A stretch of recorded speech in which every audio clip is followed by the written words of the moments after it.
Quand vous vivez dans un monde qui ressemble plus au pays d'Alice qu'au monde réel, un monde où tout est fantasmagorique, où tout est basé sur des narratifs, des mises en scène, des images réinterprétées, des discours formatés, des témoins à charge et des experts achetés qui défilent sur vos plateaux télévision, même si vous avez une conscience minimum de la théâtralisation dans laquelle vous vivez, il arrive toujours un moment où la tête vous tourne et où vous vous demandez ce qui est vraiment vrai et ce qui est vraiment faux.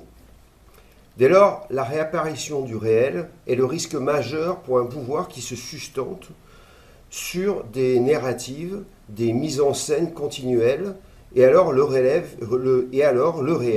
devient le lieu de la réapparition de la fonction politique du peuple, et c'est toujours dans ces situations où le réel réapparaît que le pouvoir se révèle dans toute son agressivité, dans toute sa volonté d'écraser et d'interdire l'exercice de la fonction politique du peuple.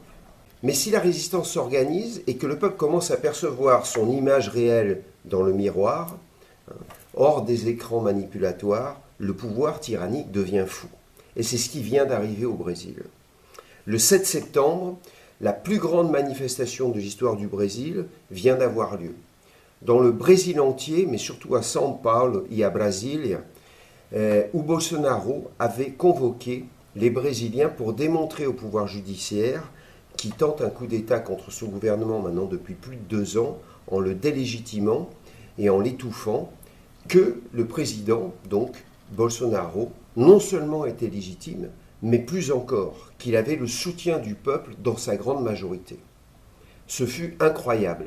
Les images que vous voyez ont été prises à São Paulo et correspondent à plusieurs millions de Brésiliens réunis dans l'avenue Paulista, l'avenue principale de São Paulo. Ils sont venus du Brésil entier. Cette avenue est immense et jamais de mémoire brésilienne on n'avait vu cette avenue totalement envahie. On s'accorde à dire que entre 2 et 3 millions de personnes étaient présentes dans l'avenue. Cela s'est reproduit dans le Brésil entier. À Copacabana, à Rio, et j'y étais, je n'avais jamais vu l'avenue Atlantique de Copacabana dans un tel état. Il y avait plus de gens que pour l'élection de Bolsonaro. Contrairement à ce que les médias mensongers veulent vous faire croire à l'international, le peuple est avec Bolsonaro. Voilà encore une preuve, une démonstration, une photographie du Brésil qu'il est maintenant impossible de déformer et qui démentira définitivement les mensonges sur le Brésil. Non seulement Bolsonaro a été élu par un raz-de-marée populaire, mais il a encore augmenté sa popularité. Pourquoi ? Tout simplement parce que son gouvernement fait un travail formidable pour le pays. Il combat la corruption, travaille à la croissance économique.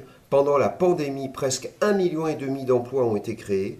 L'État a ouvert plus de 38 millions de comptes bancaires pour les plus pauvres. Le PIB est à 5%, excusez-moi du peu. Et Bolsonaro a constamment prêché contre le pass sanitaire, contre la vaccination obligatoire. Et le Brésil va bientôt rentrer à l'OMC. Si vous croyez que le Brésil n'a pas su lutter contre le Covid, voyez ma vidéo sur le sujet, on vous ment constamment.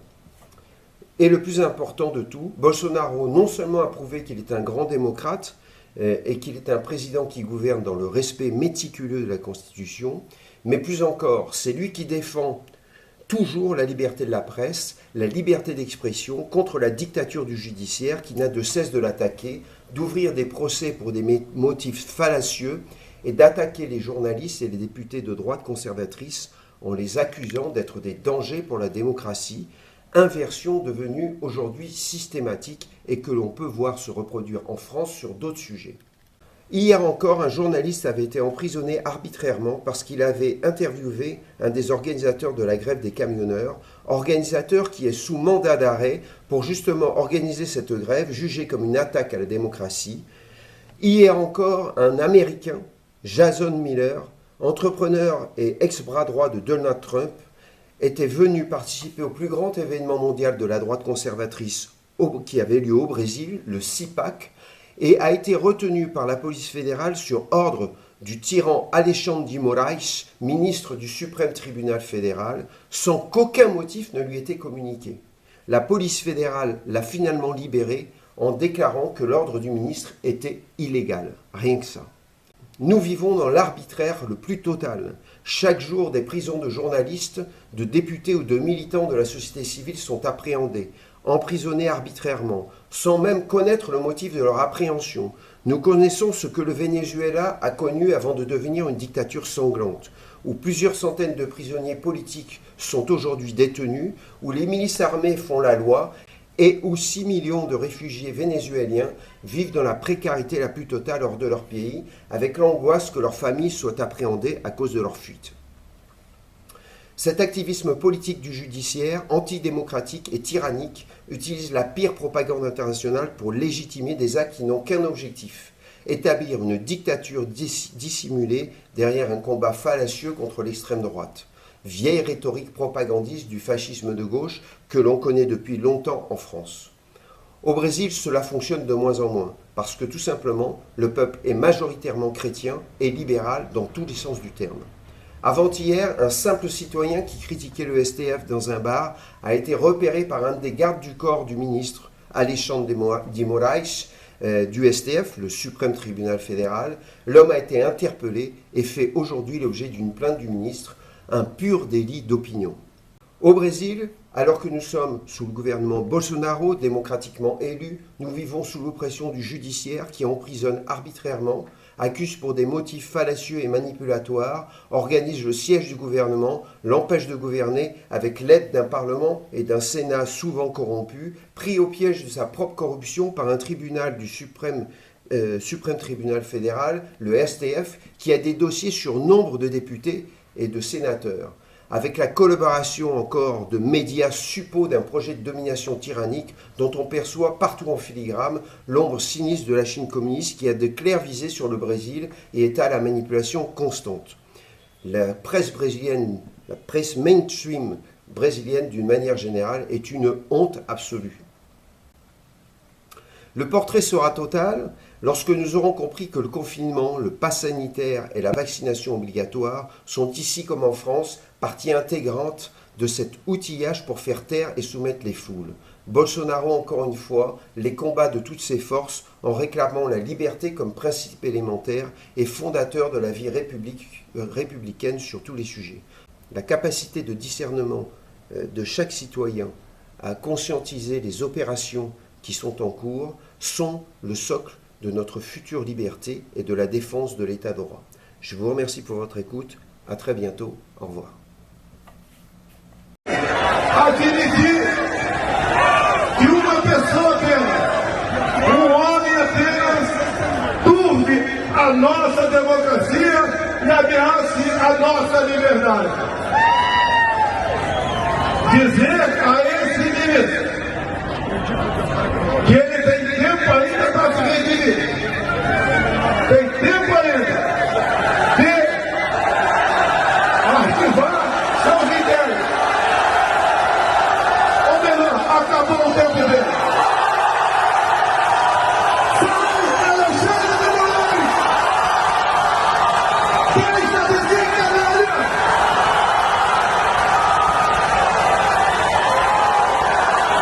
Deixe de oprimir o povo!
aqueles que pensam no Brasil.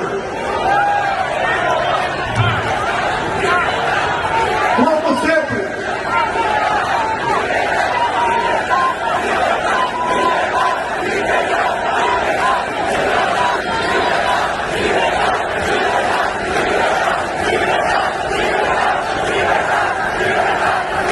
Message from Avenida Paulista on September 7th to the world. Probably by now you already heard that one of the biggest protests in the history of the world is happening. Right now there are more than 2 million people on Avenida Paulista. This is 2 million Brazilians who want our democracy to be respected, our freedom of speech to be respected. And the situation that I will tell you is very simple. The reason why there are 2 million people here right now, maybe more, is because we love our country. We love our democracy. We love our freedom of speech. And the Supreme Court of our country doesn't respect the Constitution. They don't respect our values, our principle.